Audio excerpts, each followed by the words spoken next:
কাফেরদের মধ্যে যে লিডার ছিল সেদিন আবু জাহেল, তার মরণটা কিভাবে হয়েছিল?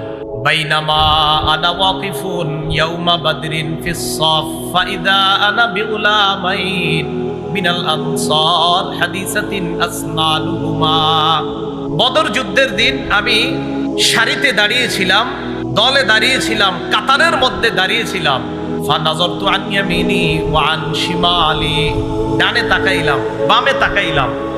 ফাইদা আনা বিগুলামাইনি মিনাল আনসার হাদিসাতিন আসনানুহুমা। আমি চিন্তা করলাম, দেখি আমি কার পাশে আছি বদরে, মানে আব্দুর রহমান ইবনে আউফ। তো ডানে তাকায়া বামে তাকায়া দেখি দুইটা বাচ্চা, ওনার পাশে দুইটা বাচ্চা। চিন্তা করলাম আমি বাচ্চাগুলো দাঁড়াই রয়েছি। উনি নিজেই বলতেছেন, তামান্নাইতু আন আকুনা বাইনা আল্লাহ মিনহুমা, আমার আশা তাদের চাইতে আরেকটু বড় পর্যায়ের কারোর সাথে থাকবো। দুই বাচ্চা, আমার দুই পাশে, সবে মাত্র বালেগের কাছাকাছি এরকম দুই বাচ্চা।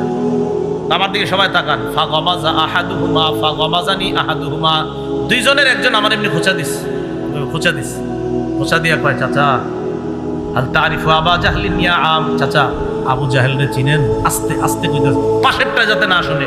মনে বুঝতেছেন তো আপনারা, একটা ডানে একটা বামে, তো একটাই খোঁচা দিয়ে বলতেছে, চাচা আবু জাহেলরে চিনেন? কি রে, আবার আবু জাহেলের নাম জিজ্ঞাসা করে।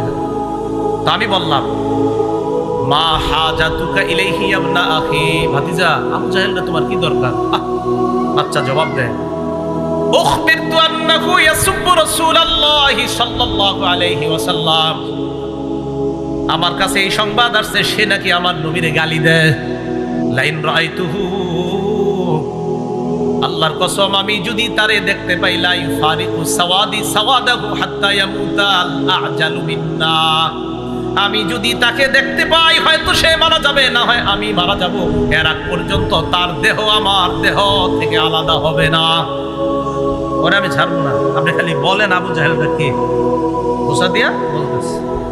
পাশে আরেকটা, সুম্মা গামাজানিল আখর, আরেকটাই খোঁচা দিয়ে কয়, মানে বুঝায়, চাচা আমি যেটা কইছি এটা যদি ও না জানে, আর ও বলতেছে আমি যেটা বলছি এটা যদি ও না জানে, মানে ভাবসাবটা এমন একজন আরেকজনের জানা, মানে ওই নিজেই মারবে নবীর শত্রু। পাশেরটাও অনুরূপ কথা কইতেছে, চাচা আবু জাহেলরে চিনেন? তুমি কি করবা? ওরে পাইলে হয়তো ও আগে মারা যাবে, না হয় আমি, এর আগ পর্যন্ত আমার দেহ থেকে ওর দেহ আলাদা হবে না, ওর পিছু ছাড়বো না। আব্দুর রহমান ইবনে আউফ বলেন, আমি অবাক হয়ে গেলাম। ফালাম আনশাব আন নাযারতু ইলা আবি জাহলিন, হঠাৎ আমি আবু জাহেলরে দেখতেছি, ইয়াজুলু ফিন নাস, সে ময়দানে মানুষের মাঝেই দেখতাম তাকে, সে ঘোরাঘুরি করতেছে।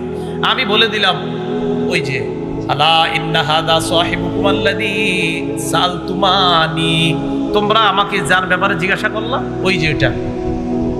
ফাবতাদারাহু বিসাইফাইহিমা ওয়া দারাবাহু হাত্তা কাতালা, বাস পাখির মতো দুইজনে আবু জাহেলের উপর তরবারি নিয়ে হামলা করছে, মারতে মারতে হাত্তা কাতালা, আবু জাহেলকে শেষ করে দিচ্ছে।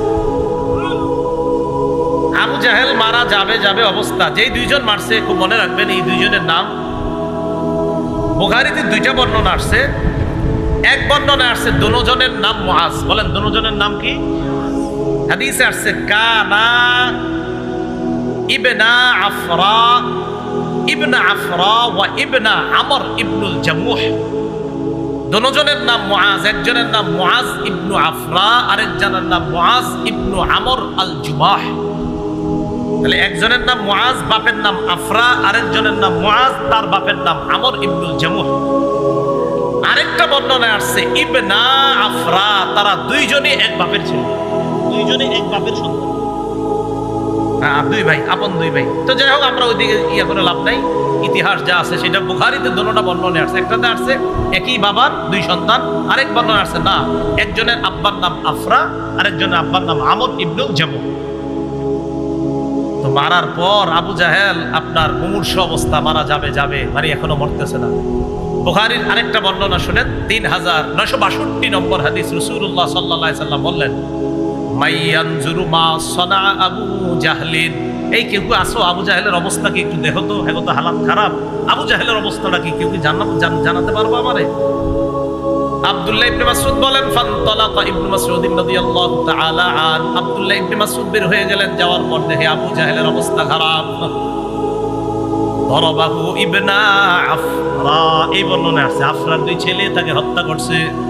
হাত্তা বারদা, মুমূর্ষ অবস্থায় আমি তাকে গিয়ে বললাম, আনতা আবু জাহলিন, তুমি কি আবু জাহেল না? মরার সময় অহংকার কিমনে দেহেন দেখায়, মরার সময় কয় হাল ফাওকা রাজুলিন কাতালতুহু, একটা মানুষই তো মারছো, এতে আর তোমরা এত কি বীরত্ব, মরার সময় বলতেছে। এটার আরেকটা অনুবাদ হইতে পারে, একজন ব্যক্তি যারে তোমরা মারছো এর চাইতে কি বড় কোনো নেতা আছে বলো? একজন নেতারে মারছো, এটা তো তোমাদের গর্ব করা দরকার, মরার সময়ও এগুলা বলতে বলতে মরতেছে।